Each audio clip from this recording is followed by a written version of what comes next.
So when a band release a retrospective or greatest hits, it's usually the start of the end. It's a fact. Bands bring them out, they fall apart the week after. Finished a long fucking time ago. We're just doing it for the money.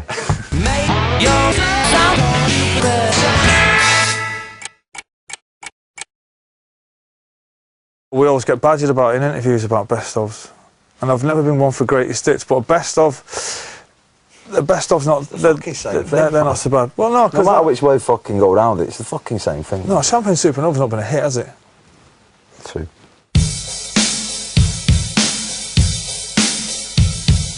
You know, a lot of bands' first singles, they're kind of finding their feet a bit, you know. We hit the ground running with that one.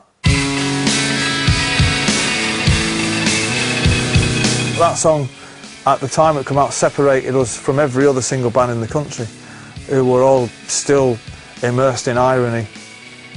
It's still a blinder to me. It still sounds like it was written and recorded yesterday. I need to be myself. I can't be no one else. I'm feeling supersonic.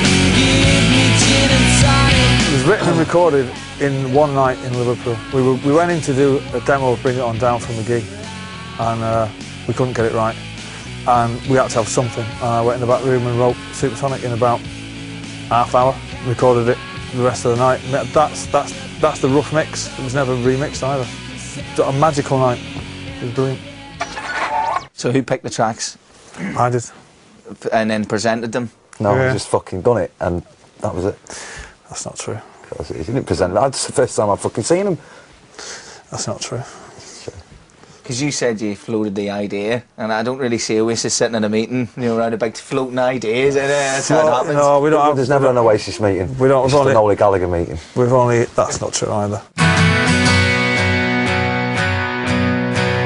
I never realised how good it was until we went out and played it live.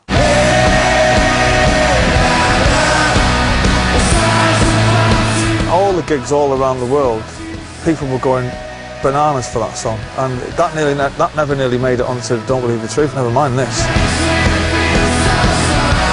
For you playing that live then, yeah, is that I your love favourite? it, man. I love it. I love fucking guitars, I love the drums, I love the vocals, I love it all, mate. It's dead easy, it's not cryptic or anything, it's just an out-and-out fucking great rock and roll tune. If you don't like that kind of thing, then get the fuck out of it, you know what I mean? That's the way I see it when I sing it. The last time he came to a meeting, he insisted he would come in the room and he said, Dyed hair, ginger. What are you all talking about? And we're talking about, he said, well, let's talk about this apple. He picked the apple out of a fruit bowl and says to Emma, what's this apple for? What's it for? And she went, it's for fucking eating. And he went, oh, I'm getting off. And that was it. This one's called Talk Tonight.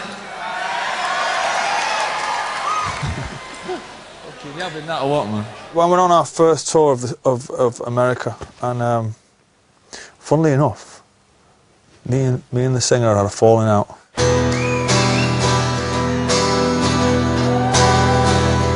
And I'd got the needle and got my passport back off the tour manager and said, right, that's it, I'm fucking out of here. And got in a taxi and went to San Francisco and then to Las Vegas, and just had a bit of a lost week, and wrote that song and Half the World Away and It's Good to Be Free.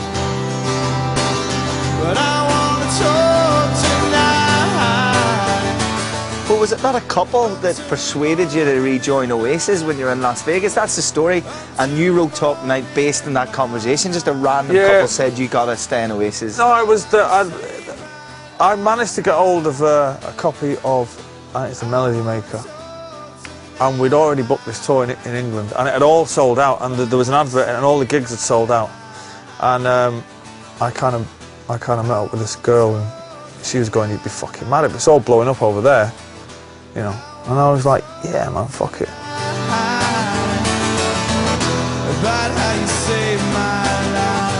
So if you hadn't met that girl, would you inevitably been back with Oasis a week later, or is that an important meeting if you talk about a retrospective? No, I'd have gone, of course I'd have gone back. What are they going to do without me? Fucking bonehead takeover or something. I don't think so. Liam, what would you have done with him if he hadn't came back? Fuck knows. Fuck knows, who knows? Who cares, because he's back.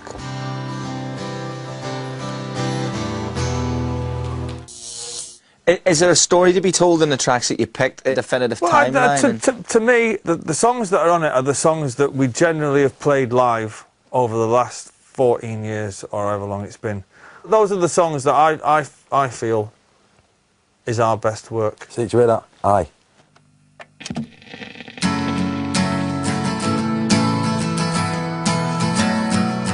I'd have left that out. I want to put that on there.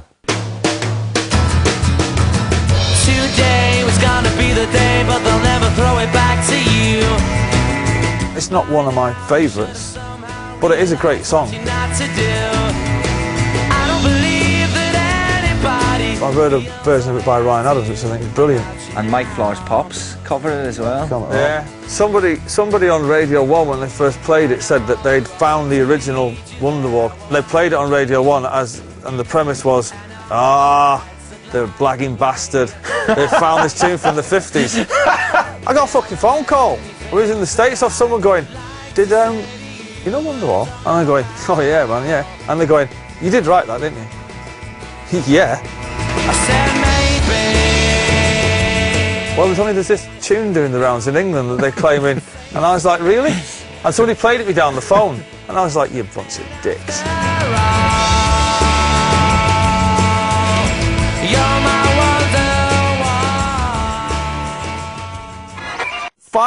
Four of us can't sit in a room and pick a track listing. I always pick the set list, and if anybody's got a problem with it, they say, right, I'm not doing that, I'm not doing that, I'm not doing that. It's the same with the track list, and I picked it. It all went round. I didn't get any of the usual phone calls at, 4:45 in the morning. What about Little James, man? It's fucking classic. We'll definitely save that for when we do a fucking greatest hits. I didn't get one of them, so I assumed that everybody was happy with it. To me, that's the archetypical Oasis song, I think. It's kind of, like the archetypical Beatles song is We Can Work It Out, where they go, that's what defines Beatle music. I think some might say defines what Oasis is. Some might say it's sunshine falls under. That song freaks me out because it's on Morning Glory, and it doesn't. To me, when I think about it, I think of it as a one-off single on its own with Acquiesce, because it wasn't recorded at the Morning Glory sessions. It was done way before that. I wrote it up the road here in Chiswick, in a bedsit, when I was poor. I was living in Chiswick. At those points, I used to write really pissed and out of it, so I can't remember what I was thinking about.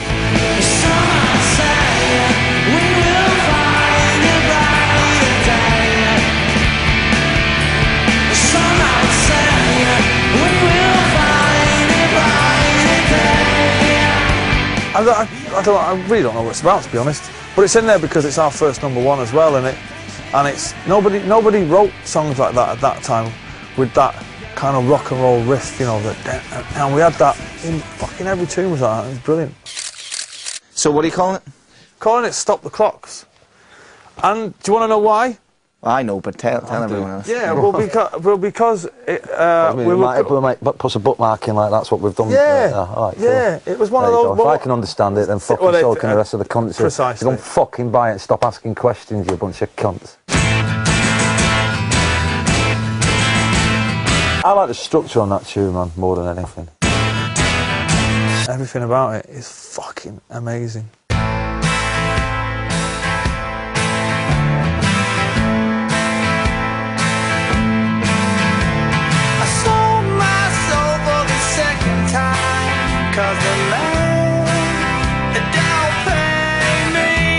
Well, I'm super proud of that.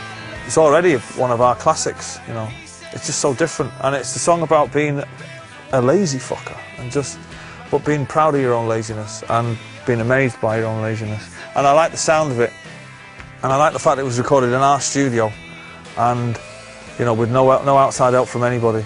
And the drums are brilliant on it, and it's a great British pop song.